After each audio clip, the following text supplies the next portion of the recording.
Família no padrão de Deus. Esse é o nosso tema hoje. E é claro que a gente tem que dizer que nunca foi fácil ter uma família segundo o padrão de Deus. A que geração você pertence? A impressão que se tem hoje é que as crianças estão perdendo a inocência mais cedo. Como cumprir os padrões bíblicos se a infância e a adolescência de hoje são tão diferentes em comparação aos costumes da época bíblica? Será que os costumes mundanos pressionam muito mais hoje do que antigamente? Sem dúvida, no passado, uma criança demorava um pouco mais de tempo para adquirir a consciência de ser pecadora. Ela ficava mais tempo na inocência. Hoje, a criança chega à idade da consciência muito mais cedo. A influência da mídia tem sido muito forte nesta área.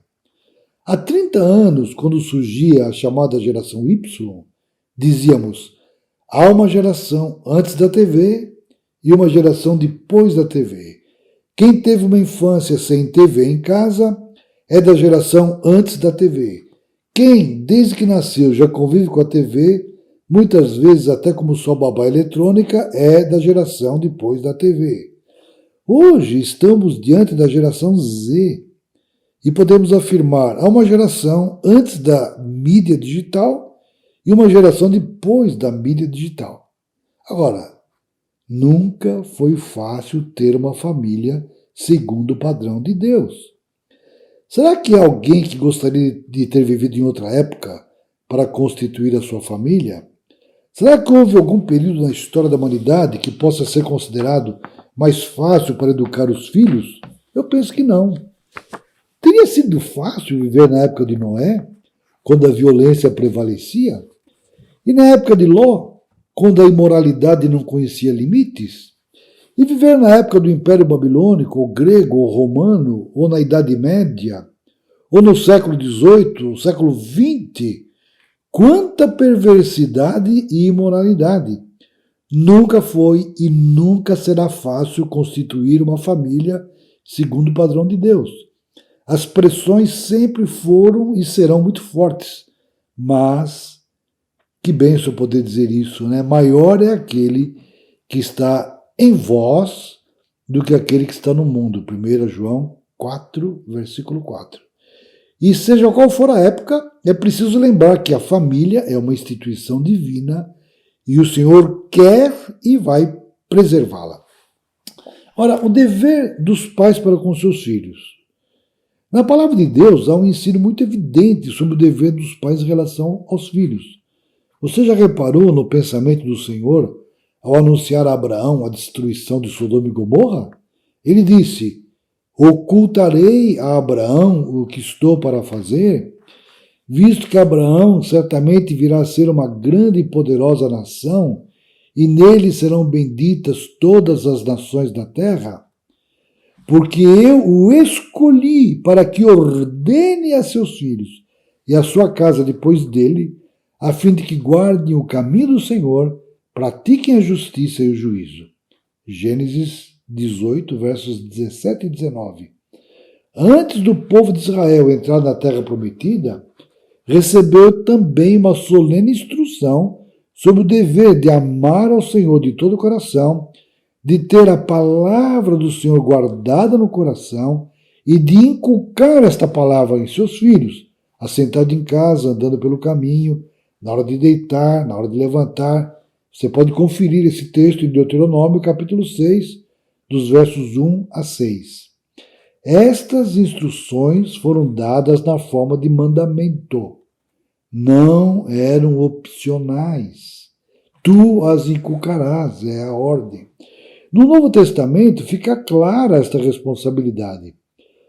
Paulo, escrevendo aos Efésios, no capítulo 6, verso 4, disse: e vós, pais, não provoqueis vossos filhos a ira, mas criai-os na disciplina e na admoestação do Senhor.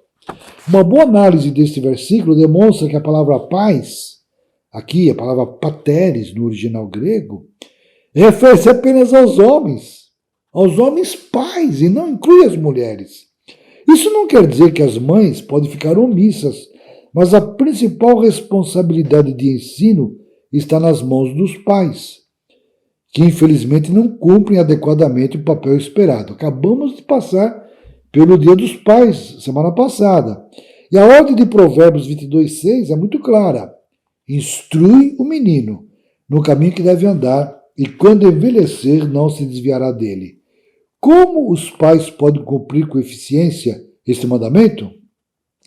Eis aqui alguns conselhos para os pais. Uma das melhores maneiras é a prática do culto doméstico. Antes mesmo de nascerem os filhos, quando esses vão chegando desde pequeninos, participe com seus pais, daqueles instantes de leitura bíblica, de oração, de louvor, de envolvimento com o trabalho missionário através da intercessão, e desenvolvem assim o amor e o compromisso com o Senhor. Entretanto, é preciso tomar cuidado para que o culto doméstico não seja um ritual mecânico. Um valor importantíssimo que deve ser desenvolvido dentro de casa é o exemplo de vida cristã dos pais, no dia a dia, nas ações, nas reações, pois os filhos seguem as pegadas dos seus pais. Muitos pais priorizam 1000 atividades na igreja em detrimento dos filhos. Podemos ver muitos exemplos disso em lares de líderes das igrejas, onde os pais, ocupados nos deveres religiosos, deixam seus filhos relegados a segundo plano. Eu queria deixar um conselho, é que você aproveite todas as oportunidades e circunstâncias para compartilhar do Senhor e da sua palavra. Sentado, deitado, levantando, andando, comendo, brincando, passeando, etc. Para isso é preciso ter a palavra do Senhor no coração. Lembre-se de que a boca fala do que está cheio o coração.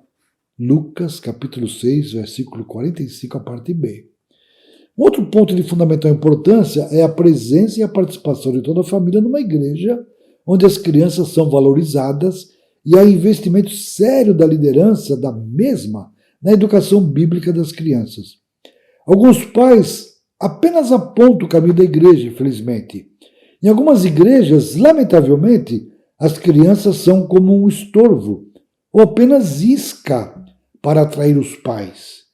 A expressão instrui o caminho no caminho que deve andar traz a ideia de certificar-se que a criança entrou no caminho.